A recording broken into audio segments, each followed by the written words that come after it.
కలుగును గాక. క్రీస్తునందు ప్రియమైన దేవుని వారలారా, బాగున్నారా? దేవుని మహాకృపలో మనం అందరం బాగున్నాం. క్షేమమును ఆరోగ్యమును కలిగి మనము జీవిస్తూ ఉన్నాం. లూకాసు వార్త 1వ అధ్యాయము 50వ వచనంలో ఒక అద్భుతమైన మాటను మీతో పంచుకోవాలని ఆశపడతా ఉన్నాను.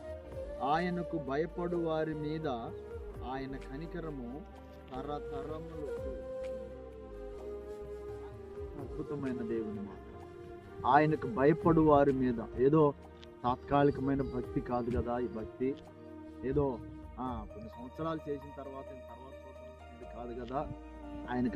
ఆయనకు భయపడుచు ఆయన ఎదుట భయభక్తులు గల జీవితాన్ని ఎవరైతే జీవిస్తూ ఉన్నారో వారి యొక్క తరతరములు దేవుని కనికరం వారి మీద ఉంటుందనే మాట ఎంత అద్భుతమైన మాట, ఎంత అద్భుతమైన మాట.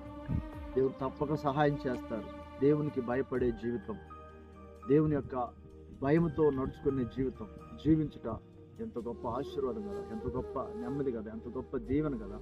తప్పకుండా దేవుడు సహాయం చేస్తాడు, దేవుడు మేలు చేస్తాడు. మీ యొక్క సంతతి మీద కూడా ఆయన కనికరం, ఆయన యొక్క దయ తరతరములు ఉంచి జీవిస్తారు. ఎంత అద్భుతమైన దేవుడు, ఎంత గొప్ప దేవుని యొక్క మాట.